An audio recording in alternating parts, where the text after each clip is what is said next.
We'll talk faith in a little bit, but I'm sure people that are listening, they're like, you got to ask him about this whole TikTok social media thing. I got a message yesterday. He goes, hey, is this Scott Hanson? And I go, actually, I'm interviewing him tomorrow. So what's the story? What happened? Yeah, well, Bryce, you are the first to get the exclusive interview as to what happened on Scott Hanson's Sunday night.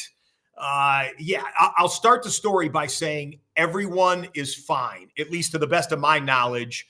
Everyone is fine. Everyone, when I left after the authorities came, when I left, everyone seemed to be okay. Okay, and for those who have no idea what we're talking about, a video just went viral of me at the scene of a car accident, a very bad car accident, where I was confronting someone. And let me just go chronological, and I'll catch people up. Catch people up. So it's Sunday night. I had been out with a friend watching the NBA Finals going on, and we were shooting some pool. And we're coming back, and my friend lives right where this incident occurred. So I had pulled over to let her out at her place. And we're sitting there, and right out the front of my windshield, car coming this way on Wilshire Boulevard. Those people who know Los Angeles know Wilshire Boulevard is very, wide thoroughfare here. And it was Sunday night at about 9:30. So there wasn't a lot of traffic. And these cars are going fast. You can go, I think, 40. Some people go 50 miles an hour on Wilshire Boulevard.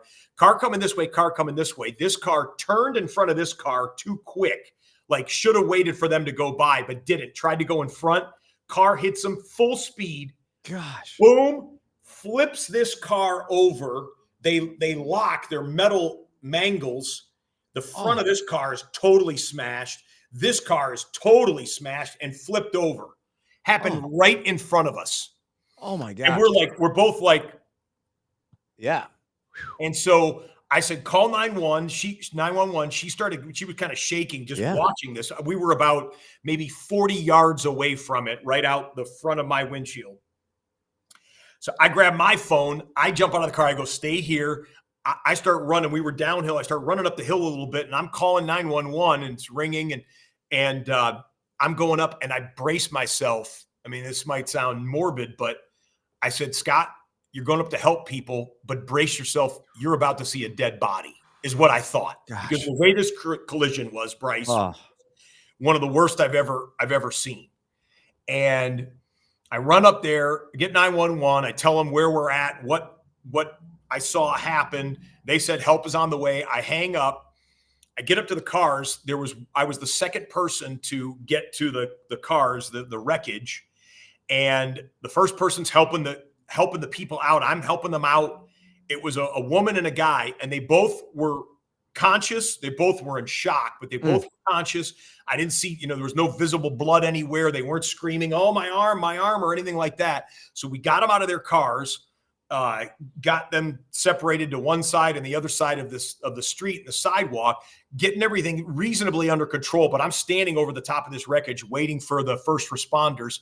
And I'm like, I don't know how either one of them survived. Both airbags went off. They both had seatbelts on. So that gives you a fresh appreciation for seatbelts and modern car technology.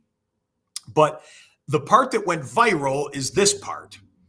As I'm just kind of making sure everything is kind of good and waiting for the police and everyone to show up, I see this young person, I'd say a kid, but maybe 20 years old. I don't know, could have been a teenager, crawling into the driver's side of the flipped over car. So car's flipped upside down. The window is smashed, glass blown out.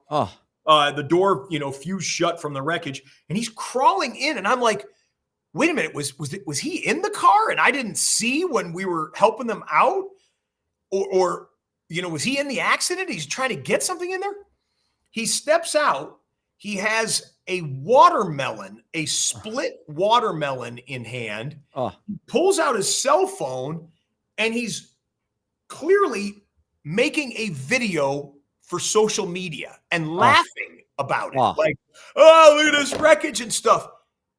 Oh my gosh. Right? you know me. I'm a man of faith. I'm a Christian. It took everything in me to not grab this kid and shake him and be like, what is wrong with you?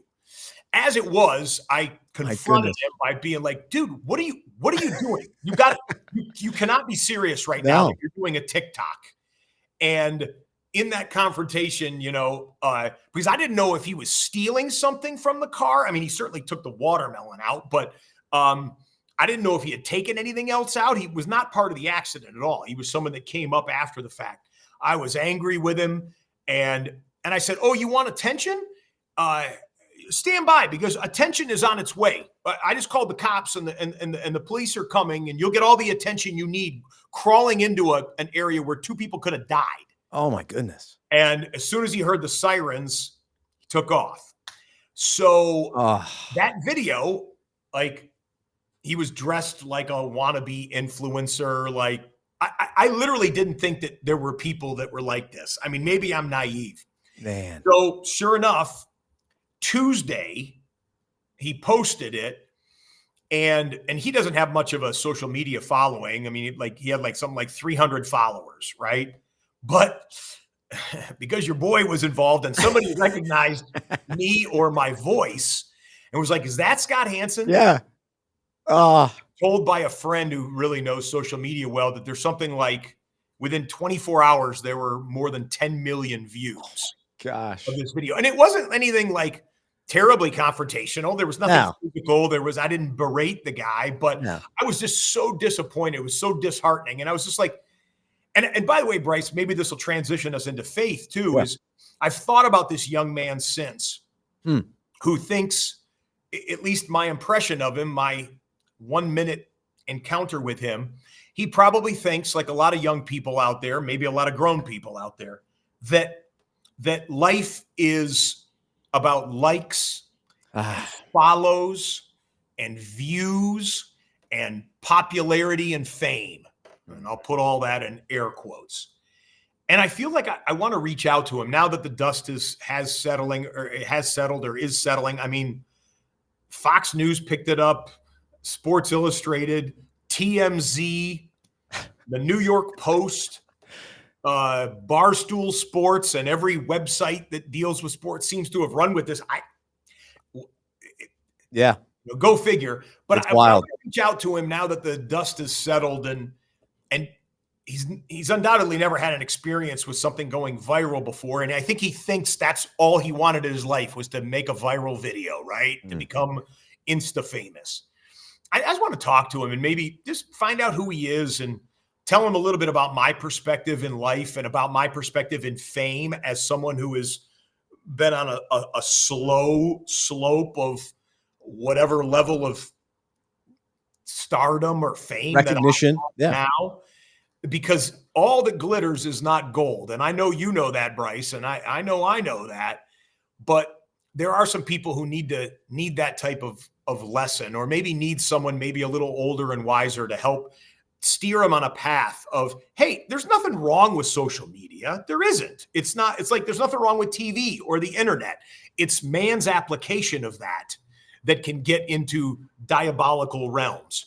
And to come up on an accident scene where, like I said, 2 people could have died. I'm still praise God that they didn't seem to suffer worse injuries than what they had, because they both got up and were walking when I had left, and the paramedics and firefighters and police attended to them.